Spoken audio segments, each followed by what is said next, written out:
Bruno Fernandes, are you really the problem or has this always been systematic? Let's look at some numbers. Hi, I'm Wayne and welcome to Goals by the Numbers. Let's just get straight into it.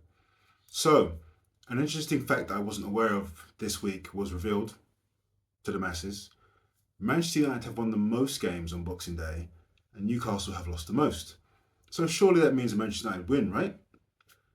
And alongside that, Ruben Amorim in a press conference actually said, I'm summarising here, we don't have the current set of players to play the system I want, plus it's going to be really expensive to do, so I'm not going to do it. About the system, we can play a different way to take more quality from these players, because I have the feeling that if we have to play a perfect 3-4-3, we need to spend a lot of money and we need time. So I'm starting to understand that is not going to happen. So with all this in mind, and the fact that Bruno Fernandes was suspended for this game, it gave us all a chance to see what Amorim would try next. And this is where we actually saw the 4-2-3-1 that fans and pundits have been clamouring for over a year now. And in a game where Patrick Dorgu actually scored the winner, it was a really good strike actually. Corner came in, Walter Mould, flicked the ball on, landed at Dorgu's feet, and he channeled his inner Gareth Bale, struck the ball from about the edge of the box, and it flew in the bottom right-hand corner. Keeper did get a touch, but wasn't able to keep it out. So 1-0. The match continued in a vein where United were actually quite good in the first half. Starting with Casimiro and Ugarte in the two of the midfield, with Fernandes and Casimiro actually being injured at the same time. You had two players who, if they weren't very progressive in their ability to play the ball, at least had the ability to be dogged and defensively sound, which helps with the fact that Manchester United actually kept a clean sheet. They're second so far this season, with half their season gone. In the second half, with Newcastle 1-0 down, United seemed to retreat a little. I'm not sure why, but this seems to happen in quite a few games. So maybe it's actually tactical or systematic.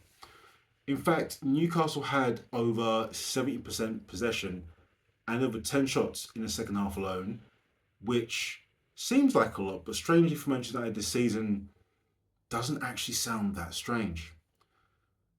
So with that in mind, Manchester United actually have the second highest XG this season, one behind Manchester City, despite the fact that they have exceeded their XG and scored 44 goals now, I think it is. So essentially, Manchester United tend to score 2 goals per match. There has been a serious amount of goals conceded so far, and as I said, 2 clean sheets so far this season, one of those actually being against Newcastle.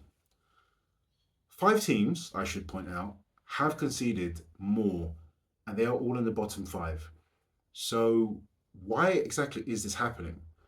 Well, I looked at some data, and I think Bruno Fernandes may be the issue.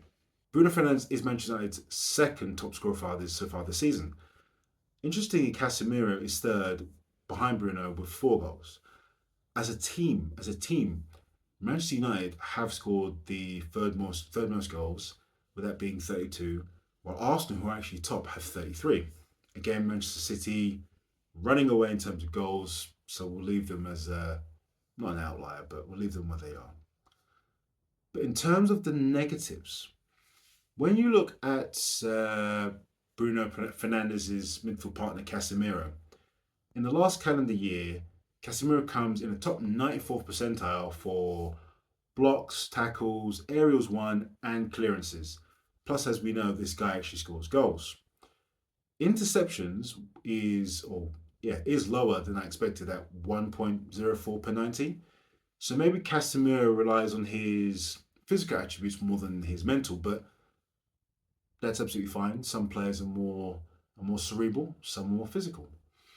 Bruno, to compare, is making but losing more tackles, blocking less, and making less interceptions.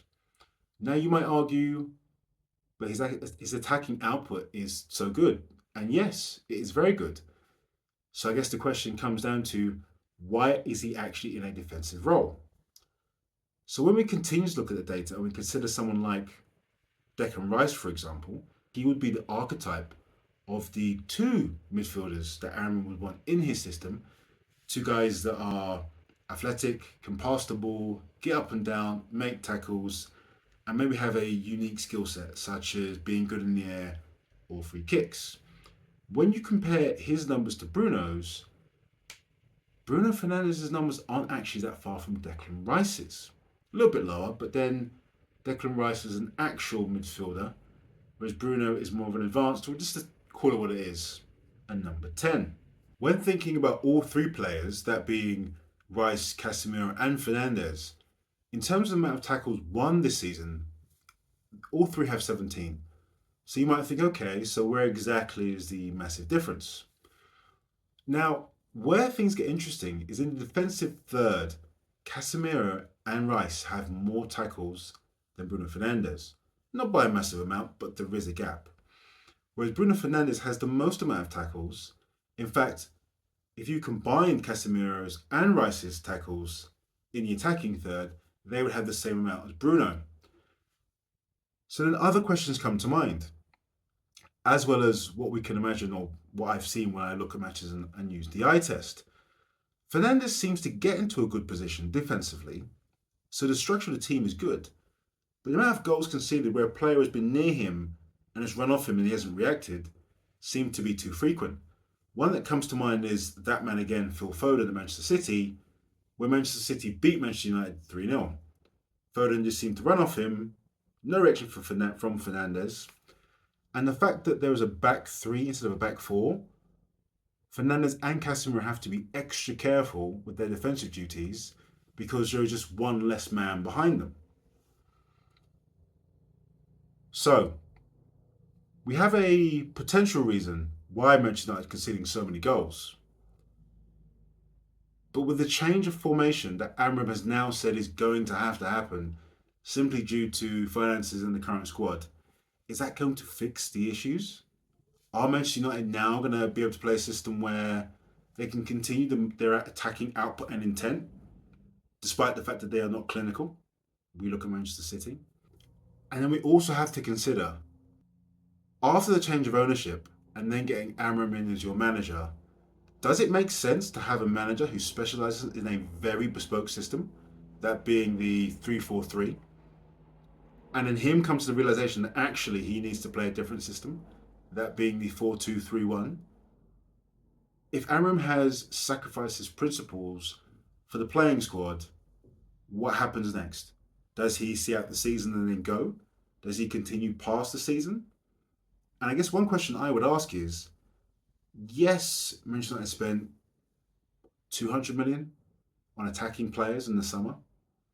That being one winger, a number 10 and a striker, having had moved on 3 wingers, only now to be looking to move back to a system with wingers. What exactly is going on at Manchester United? Sometimes it feels like cognitive dissonance. Anyway, we think we have a reason to explain why so many goals are being conceded. Now we just have to see if the change of formation, assuming it stays, Bruno going into a number 10 position, results in the amount of goals being conceded tailing off. So far, no Bruno, 1 clean sheet. Small sample size, but a fact. Anyway, comments down below. Am I losing my mind? Am I correct? Or do you think we should just talk about something else next? I'll catch you in the next one.